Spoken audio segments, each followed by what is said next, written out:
तो कैसे आप सब लोग, स्वागत है हमारे YouTube channel maths by Vineet sir में। देखिए आज आप लोगों के लिए हम लाए हैं दो रेखाओं के मध्य में कोण किस प्रकार से निकालते हैं। यानी ये आपका चैप्टर है त्रिविमीय ज्यामिति यानी 3D ज्योमेट्री। जो आप पहले कॉन्सेप्ट को समझते हैं, इसके बाद क्वेश्चन को लगाते हैं। देखिए कॉन्सेप्ट क्या है, आज इस वीडियो में आपको एक ही कॉन्सेप्ट बताएंगे। क्या बताएंगे कि दो रेखाओं के मध्य या बीच में कोण किस प्रकार से निकालते हैं। अब देखिए 3D में दो प्रकार की रेखाएँ दी जाएंगी। एक आपकी होगी सदिश रूप, एक किस रूप में होगी, सदिश रूप, ठीक।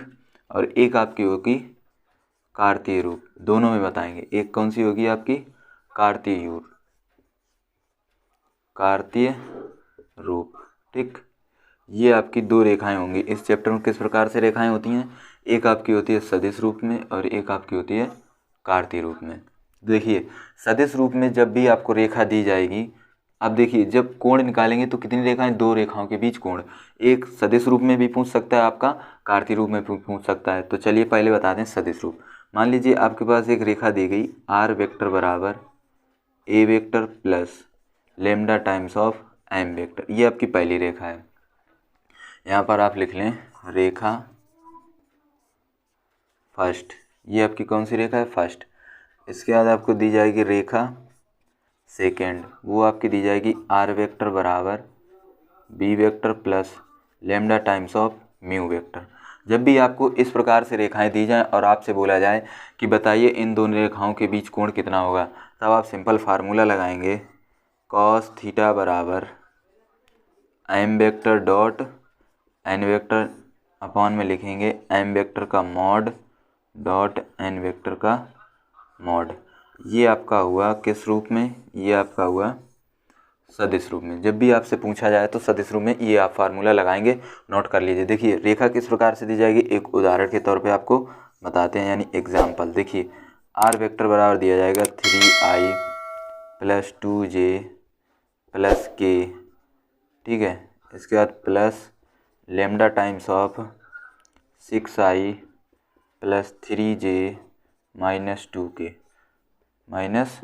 ये आपकी पहली रेखा है। देखिए यहाँ पर ए वेक्टर क्या है, तो ये आपका पूरा क्या है, ए वेक्टर, फिर लेमडा, यहाँ पर लेमडा, ये आपको जो दिया जाएगा वो क्या होगा, एम वेक्टर, ठीक। ये आपकी पहली रेखा होगी। इसी प्रकार से दूसरी रेखा भी दे देगा, बोलेगा i vector plus 4j vector plus 6k plus mu times of 3i minus 2j plus k। इस प्रकार से आपकी ये दो रेखाएं दी जाएंगी, जिसमें से आपको ये फार्मूला लगाना है। तो आपको अभी हमने उदाहरण बताया, इसके बाद आपको डायरेक्ट क्वेश्चन में डायरेक्ट आपको समझाएंगे। तो आप लोग समझ गए। सदिश रूप में जब भी दिए जाएंगे तो आपको एक रेखा इस प्रकार से, दूसरी रेखा इस प्रकार से दी जाएगी, जिसमें से आपको ये फार्मूला लगाना है। और कब लगाना है, जब पूछा है दो रेखाओं के बीच में कोण। इसके बाद पहली रेखा आपको इस प्रकार से दी जाएगी, दूसरी रेखा इस प्रकार से दी जाएगी। यहाँ पर देखिए जो लेमडा के साथ है वो आपका एम है, और जो लेमडा दूसरी रेखा में जो लेमडा के साथ वो क्या है, म्यू है, ठीक है। तो आप लोग यहाँ देखिए ये क्या लिखा है, म्यू, यहाँ पर म्यू लेमडा है, ठीक है। यहाँ पर म्यू है और यहाँ पर एम है, ठीक, इस प्रकार से। तो चलिए अब बताते हैं कार्तीय रूप में रेखाएं किस प्रकार से दी जाएंगी। देखिए कार्तीय रूप में इस प्रकार से दी जाएंगी, x minus x1 upon a1 बराबर y minus y1 upon b1 बराबर z minus z1 upon c1। ये आपकी पहली रेखा है। दूसरी रेखा दी जाएगी x minus x2 upon a2 बराबर y minus y2 upon b2 बराबर z minus z2 upon c2। ये आपकी पहली रेखा है और ये आपकी दूसरी रेखा है। दो रेखाओं के बीच कोण ज्ञात करना है। ये किस रूप में था, ये आपका सदिश रूप में था। ये किस रूप में है, कार्तीय रूप में, ठीक। क्वेश्चन दोनों में बनता है, तो इस वीडियो को ध्यान से समझें। अभी क्वेश्चन बताएंगे, उनको भी आराम से समझें, क्योंकि इस बोर्ड एग्जाम में इस टॉपिक से क्वेश्चन पूछा जाता है। तो देखिए इसमें फार्मूला क्या होगा, देखिए दो रेखाएं दी जाएं तो आप सिंपल फार्मूला इसमें लगाएंगे कॉस थीटा बराबर a1 a2 plus b1 b2 plus c1 c2। नीचे आप लिखेंगे रूट में पहली रेखा से a1 square plus b1 square plus c1 square, ठीक। इसके बाद यहाँ पर लगाएंगे, बीच में इनटू है, यहाँ पर क्या है, इनटू। दूसरी है a2 square plus b2 square plus c2 square है, ठीक है। क्या है, स्क्वायर, यहाँ पर ये स्क्वायर है। तो अब आप समझ गए होंगे कि कार्तीय रूप में जब भी आपको दो रेखाओं के बीच निकालना हो तो आप ये फार्मूला लगाएंगे, जब भी आपको सदिश रूप में निकालना हो तो आप कौन सा फार्मूला लगाएंगे, तब ये आप फार्मूला लगाएं।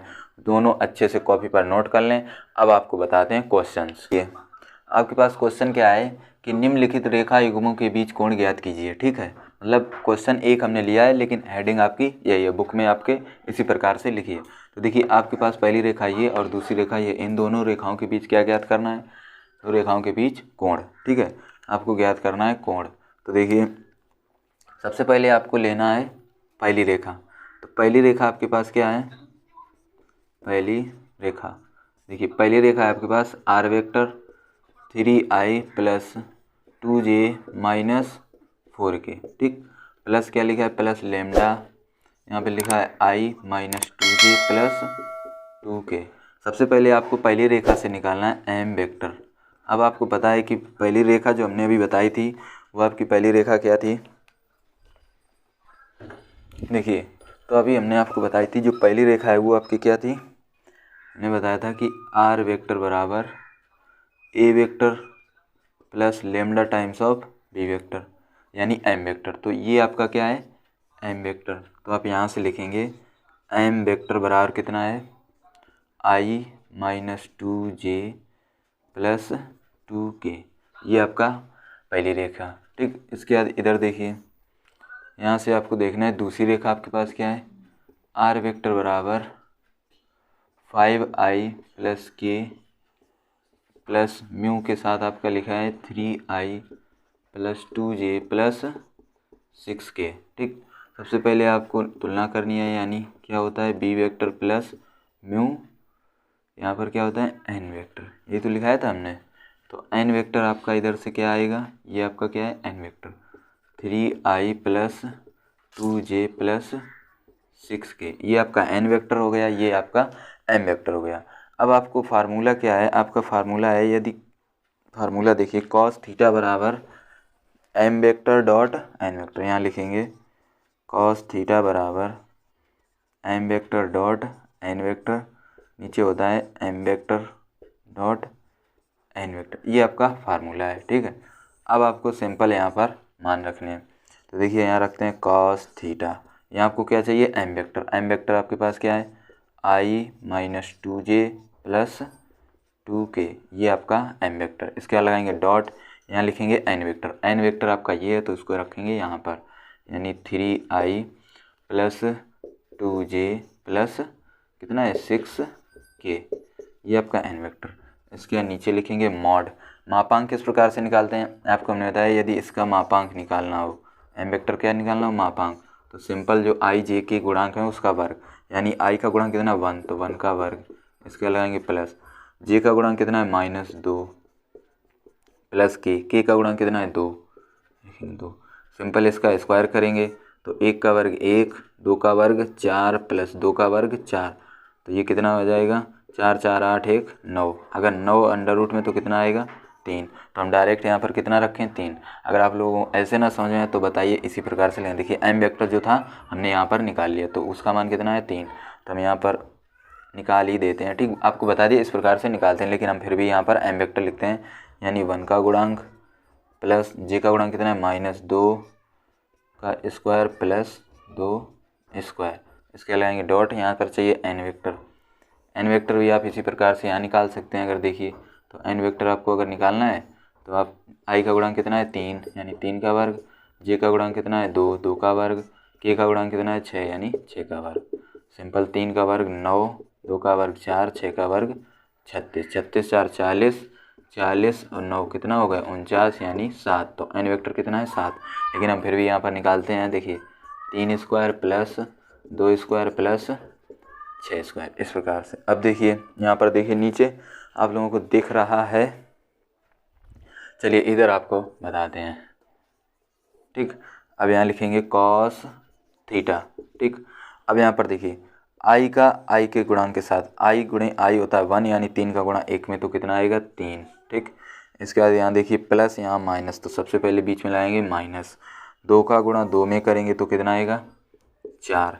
इसके बाद यहाँ प्लस तो सीधे कितना लगाएंगे प्लस, 6 का गुणा 2 में करेंगे तो 6 दूनी 12। इतना होने के बाद नीचे क्या लिखेंगे, देखिए यहाँ पर आपने जोड़ा तो कितना आएगा देखिए 1 का वर्ग 1, 2 का वर्ग 4, यहाँ पर देखिए सीधे हम लिख सकते हैं 9। कितना लिखेंगे यहाँ पर 9, गुणे लगाएंगे n वेक्टर टोटल कितना आएगा 49, तो यहाँ लिखेंगे 49। अब यहाँ पर देखिए 12 और 3 कितना होता है 15, तो यहाँ लिखेंगे 15 माइनस 4। देखिए 12 और 3 कितना हुआ 15, उससे माइनस को 4 करेंगे अभी। अंडर रूट में अगर 9, तो ये 9 कितने का वर्गमूल है 3 का, 49 कितने का है 7 का। तो सिंपल हम लिख सकते हैं कॉस थीटा बराबर 15 से 4 घटाएंगे तो कितना आएगा 11/7 या 21, क्योंकि हमें एंगल चाहिए, यानी थीटा बराबर कॉस इनवर्स 11/21। ये आपका आंसर है, ये आपका हुआ आंसर। तो इस प्रकार से आप लोग क्वेश्चन को लगाएंगे। तो चलिए एक क्वेश्चन और बताते हैं। ये आपका किस रूप में था, आपको वेक्टर देखकर ही समझ में आ गया ये किस में रूप में था, सदिश रूप में। तो आपने क्या फार्मूला है ये, अब एक बताते हैं आपको कार्तीय रूप में। तो दूसरा क्वेश्चन आपके पास क्या है कि आपको 1 और 2 रेखाएं दी गई हैं, आपको क्या निकालना है एंगल निकालना है। दोनों रेखाएं किस रूप में है, आप लोग फटाफट बताइए। तो ये किस रूप में है, ये कार्तीय रूप में है। तो आपको आप सिंपल कार्तीय रूप वाला फार्मूला लगाना है। कार्तीय रूप का फार्मूला क्या होता है, देखिए सबसे पहले हम लिखते हैं फार्मूला, यानी कॉस थीटा बराबर होता है a1 a2 plus b1 b2 plus c1 c2। नीचे क्या होता है अंडर रूट में होता है a1 square plus b1 square plus c1 square into फिर क्या होता है a2 square plus b2 square plus c2 square. ये आपका हुआ फार्मूला है किस रूप में, जब आपको 2 रेखाएं कार्तीय रूप में दी जाएं। तो देखिए सबसे पहले हम निकालते हैं पहली रेखा से। पहली रेखा से हम क्या निकालते हैं a1 b1 c1 किस प्रकार से। तो देखिए a1 आपके पास कितना है, a1 आपके पास 2, यहाँ देखिए b1 आपके पास कितना है, b1 आपके पास 3, तो 3। c1 आपके पास कितना है -3, तो रखेंगे -3। इसी प्रकार से दूसरी रेखा में देखिए a2 आपके पास कितना है -1, b2 आपके पास कितना है 8, तो यहाँ रखेंगे 8। c2 कितना है आपके पास, c2 है 4, तो यहाँ रखेंगे 4। सिंपल अब आपको लगाना है फार्मूला। फार्मूला क्या है, देखिए कॉस थीटा बराबर a1 है 2, फिर आएंगे गुणे a2 है -1, इसके बाद प्लस लगाएंगे। यहाँ चाहिए b1 कितना है 3, फिर आएंगे गुणे b2 कितना है 8, इसके बाद प्लस c1, यहाँ देखिए c1, तो c1 कितना है -3 गुणे c2 कितना है 4। इसके बाद देखिए नीचे लिखेंगे अंडर रूट क्या होता है a1 square b1 square c1 square, यानी a1 यानी 2 स्क्वायर प्लस b1 यानी 3 स्क्वायर प्लस c1 यानी -3 स्क्वायर। इसके बाद दूसरे में क्या होता है, देखिए दूसरे में होता है a2 स्क्वायर, a2 कितना है -1 स्क्वायर प्लस b2 यानी 8 स्क्वायर प्लस c2 यानी 4 स्क्वायर। ठीक, इसके बाद यहाँ से देखिए कॉस थीटा बराबर -2 का गुणा 1 में करेंगे तो -2 प्लस 8 तिया 24, इसके बाद प्लस माइनस माइनस 4 तिया 12। यहाँ देखिए रूट में क्या आएगा 2 का वर्ग 4, 3 का वर्ग 9, 3 का वर्ग 9। देखिए माइनस नहीं आया क्योंकि सम संख्या है, वर्ग में माइनस नहीं आता। 1 का वर्ग 1, 8 का वर्ग 64 और प्लस 4 का वर्ग 16। इतना करने के बाद तो यहाँ लिखते हैं कॉस थीटा बराबर, यहाँ देखिए 24 लिख लेंगे क्योंकि 24 प्लस की संख्या है। ये देखिए -12, ये -2, तो माइनस माइनस प्लस 12 2 14, तो माइनस के 14। रूट में कितना आएगा, यहाँ पर देखिए 9 9 18 4 22, तो यहाँ आएगा 22। फिर यहाँ इंटू होगा, इसमें कितना आएगा 64 और 16, इसको जोड़ेंगे 64 और 16, 6 4 10 हासिल 1 7 8 यानी और एक और है यानी 81। टोटल कितना आएगा 81, तो यहाँ रखेंगे 81। लिखेंगे कॉस थीटा बराबर, यहाँ देखिए 24 से अगर हम 14 घटाएंगे तो हमारे पास बचेगा 10। यहाँ रूट में कितना है 22 गुणे यहाँ 81 से कितने का वर्गमूल है 9, तो यहाँ आएगा 9। तो लिखेंगे कॉस थीटा बराबर 10 9 अंडर रूट 22। यहाँ थीटा बराबर आएगा कॉस इनवर्स 10/9 अंडर रूट 22। तो ये आपका हुआ आंसर। तो अब आप लोग कर सकते हैं। देखिए आपको इस वीडियो में हमने आपको एक कॉन्सेप्ट बताया एक कॉन्सेप्ट क्या आता है, दो रेखाओं के बीच कोण किस प्रकार से निकालते हैं, अगर रेखा कार्तीय रूप में तो किस प्रकार से निकालते हैं, अगर रेखा सदिश रूप में तो किस प्रकार से निकालते हैं। अगर चैनल पर नए हैं तो चैनल को सब्सक्राइब कर लें, वीडियो को लाइक कर दें। इसी प्रकार से आपको एक वीडियो में एक कॉन्सेप्ट समझाया गया। इसी प्रकार से आपको वीडियो मिलते रहेंगे। तब तक आप इन्हीं टाइप के क्वेश्चनों को प्रैक्टिस करें।